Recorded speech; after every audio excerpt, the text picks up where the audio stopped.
swimming the forbidden zone. They were captured by the shrewdness of apes. But what the hell is the shrewdness of apes? And why is Taylor wearing a man frock and saying city looks like Fraggle Rock? Did the Chambers, did the Insulin, Mr. Spock? These are just the facts we try not to mock on. The minute of the apes. The minute of the apes. The minute of the apes. The minute of the apes. Yeah! Hello and welcome to Minute of the Apes, the movie where we break down every damn dirty minute of the Planet of the Apes movies 1 minute at a time. I'm your host Sean, and join me as always is a snickering Richard and a giggling Todd. Say hi, Hello, guys. everyone. Alright, we're going to start minute 57 with someone yelling, "Catch him!" and ends with gorillas on horseback chasing down Taylor. And as of minute 57, we've got 2 living humans, 2 dead humans, a shrewdness of apes, and a gaggle of humanoids. Hey, we got the forearm smash back. That's my first note, too, that this man has one fighting move. He's got the move. That is to get someone bent over and smash one. Yeah, this one was a little bit of a different technique where he uses it. He comes down, hands unclasped, and clasped when he hits them down. Let's talk about this fighting era here. What we've got: boxing and wrestling, right? We're not in the MMA style. You know, we're not doing Krav Maga. We're not in the Batman movies where they have that kind of guerrilla file. No Marquis Queensberry boxing. Exactly. But I find this movie very odd in its fights, in that most fights cinematically, the camera cheats behind the person getting punched, so I don't see the miss of contact. That may have something to do with the masks. Oh, maybe they decided not to do any direct. But would you agree that it just seems like the camera's almost on top, and you can see that he's really not hitting the person? Well, it also has to do with how they shot it. Again, going back in the previous minutes, how they not have a problem doing a one shot for a long time. No. This shot actually started in the previous minute at 53:43, and it goes to 56:16. So it's a 30-second shot of them coming in, sneaking around, being seen, running away, guards coming after him, getting into a fight, and then running out of the building. You know, and then everybody chasing him out. That's a whole 130-second shot. So the minister says, "Get the creature," right, and we're picking up shortly at that moment right there, correct? Yeah. So Taylor has now kind of come around this corner. A police officer has come from the right side to scare him back. He now runs through the center of the eulogy, right? Well, he forearm smashed one guy, takes him down. Another guy, he boots him right into the chest and knocks him down, causing all the people in the funeral to the church to kind of separate. Yes. He leaps over the casket, correct? Yes. He leaps over the casket, and now we see police officers from all sides just kind of rushing in towards him, causing him to actually leave the church. Right. When he comes around the corner first, before he kind of gets scared back into the center, we do see another one of these unique paintings on the wall. On the other side. They're almost kind of mirroring each side of the hallway, the one on the left and the one on the right. I'm going to have to go back. I noticed those, but I don't think I let my eyes linger on them. They're about floor length. Okay. Yeah. And again, it has red and green, kind of broken up into squares, but there's straight lines and triangles. And there's some kind of S-shaped lines that look like they could potentially be water, if you will. It's like some kind of knockoff Jackson Pollock. It's like an interpretation of nature, geometric interpretation of nature. I was trying to find a simian version name of Jackson Pollock, but I couldn't quickly grab one. So stepping back to what you said about how it's a one shot, this week I just was flipping through a book that came with the big box set of the Blu-rays, called The Evolution of the Apes or something like that, talking about how the studios flat out barely approved this film to be made. Then were constantly going, they didn't think it was going to be anything, they thought it was going to be garbage. Why do you shoot multiple takes why do you shoot one wide shot? So that you get more in the can at the end of the day, so you're going back to the studio and going, we shot a minute and a half. Yeah. And they're like, awesome. So that kind of at least it lends itself to that kind of thinking of, what we've criticized before about that is very flat lighting, very static shots as often as you get. Now you can go outside, but it's also easier to expose film in the sunlight and doing things like that. So that at least speaks to why they do it, maybe. They were just trying to cram as much production as they could quickly. But for me in that moment, it's almost comical. Because is it almost comical?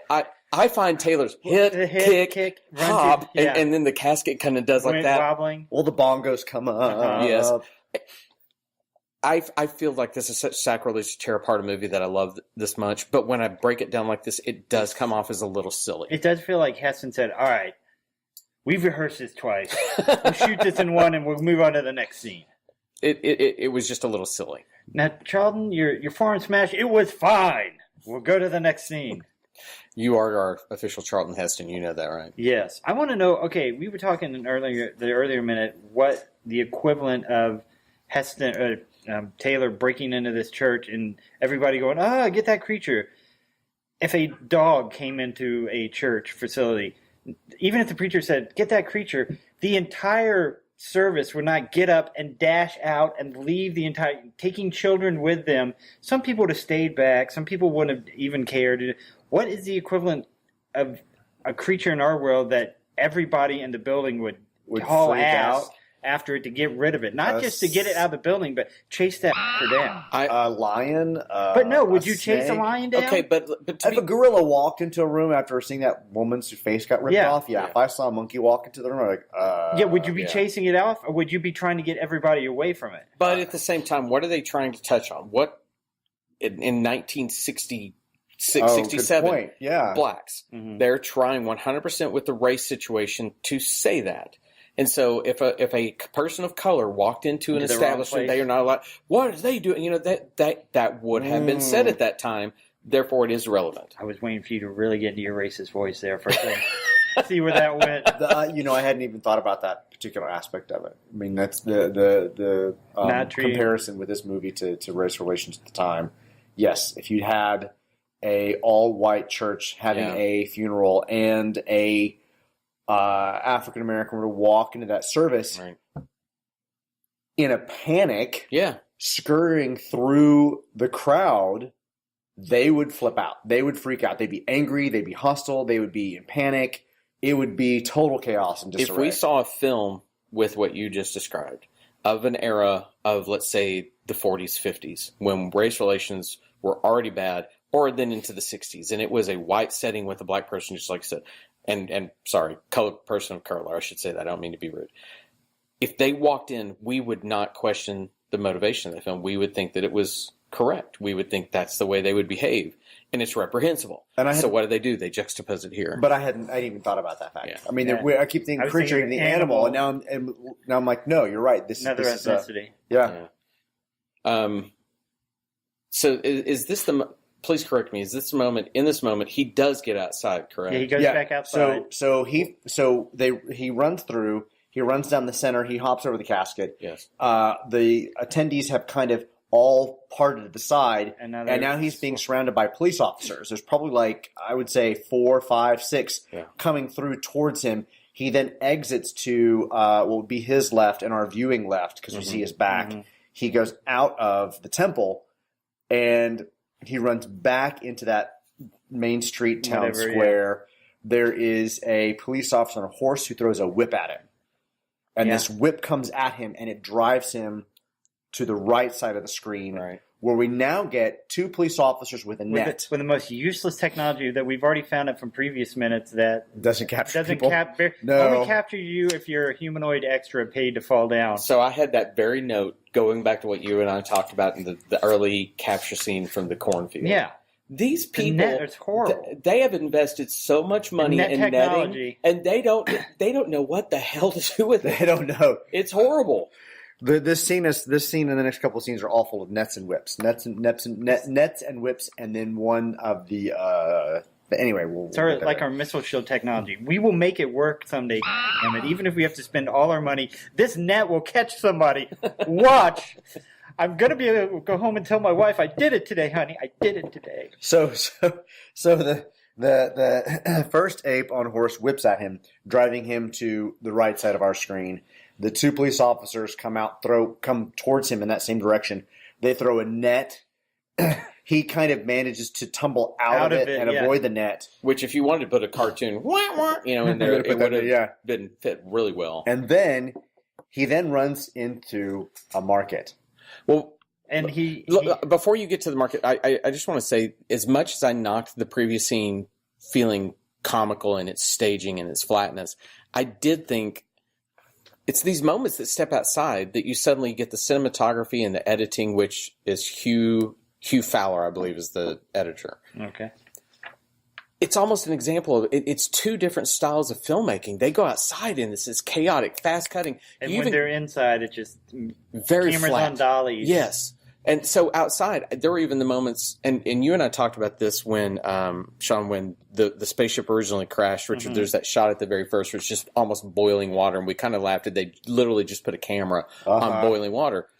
But there's a moment in this where it feels almost like it's part of a mistake that they went, that works. And it's in the moments when Charlton Heston's kind of shrugging away at the net. If you really start looking just at that shot, you can see that it was maybe after they did it and he's sort of shrugging it off, but it worked. So I love the cutting in all of this and the chaos that ensues between the score and the editing.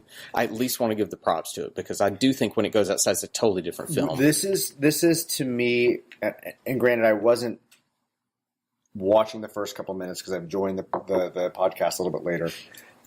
This is the point where the score, if it's not in this moment, it's within a few seconds from now, where the score actually starts putting in ape noises. Yep. I have a note about that as well. They start throwing these in here to kind of intensify what's happening on screen. Again, when we move through this entire stuff, we only really ever hear women screaming. Right. and commotion. We don't really ever hear. Men are giving commands though. Catch him. We do hear commands. We don't hear men screaming. We don't hear the actors making ape noises. But the score does that for us. It does, and without jumping ahead to that, it is a beautiful way of introducing the fear that would come along with hearing that. Because again, what did you say a minute ago? If a gorilla walked in somewhere, we'd all run in fright. Hearing that definitely kind of evokes that visceral. So the script that I found online in going through this, what's interesting is he comes out, he gets the whip cracked at him, he gets the net thrown at him, and then he moves into the market. In the script that I have, that I found right online, it's largely been correct. These sequences are actually changed. He goes to the amphitheater first before going into the marketplace. Okay. Huh. So I had to retake notes on all these minutes just based upon, rather than highlight things that I thought were interesting in the script, I had to actually flip this around and start jotting down the movement because it was no longer the same in the script that I found. That's interesting. I have a note here that at 56:33-ish, as he's fleeing all this, he steals the rod and whacks a gorilla off of his horse. The horse goes by the camera. Taylor chooses to run up the ladder, which at first looks like he's going to jump on the horse. I had that exact same note. He was going to do the cowboy saddle. Yes. But no, just runs past it. But instead, he runs back into trouble, and all I want to do is, oh my God. He had a getaway vehicle right there, and he didn't use it. So this happens after the North of the Market. Yeah, right. So I have those same notes, but first we have to run through the market and see the commotion of what's going on. Because that stick comes from a support roof. It is. After he gets finished doing the slowest, most shambling parkour you've ever seen, of running through and then jumping over a stall and then grabbing that stick. Oh, I do love when he jumps over the stall. It is literally the slowest. Stop and look. I'm going to grab it and swing over. Yes. I did not like. I need to go back and watch this on slow mo just to verify that it's Heston the entire time. It is him doing that. There are coming minutes where it's not him. Okay, because it's so common these days when we do fight sequences or motion sequences where the actor is wearing a wig and you can tell that it's no longer the actor. They always make sure to hide their when they fight. That hide their face. So he runs to this market. He tumbles out of the net, runs to the left of our screen. I think it's kind of to his right, and then he starts coming in from the left side of the screen into the marketplace. It was almost like this weird kind of turnaround moment where you see him going in this direction and then coming back in the other direction to run through the market. Because now we're moving from left to right on the screen.